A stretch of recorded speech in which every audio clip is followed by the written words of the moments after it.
Welcome. In today's video, we're going to learn how to hide a chat on the Messenger app for PC. This new update makes it easy to archive conversations you want to keep, but don't need cluttering your main chat list. Let's jump right into the steps. First, open the Messenger app on your PC.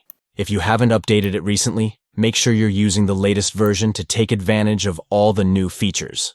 Once you're in, you'll see your chat list on the left side of the screen. Next, scroll through your conversations to find the chat you want to archive. This could be a conversation that's no longer active or just one you want to keep out of sight for a while. Once you've located it, you're ready for the next step. Now, look for the three dots icon next to the chat.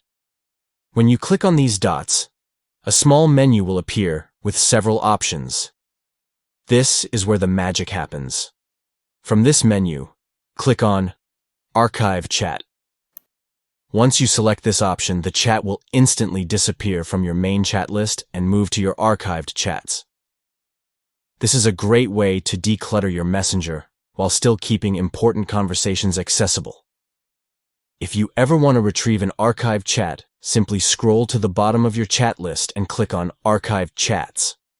Here, you'll find all the conversations you've archived, and you can easily unarchive them if needed.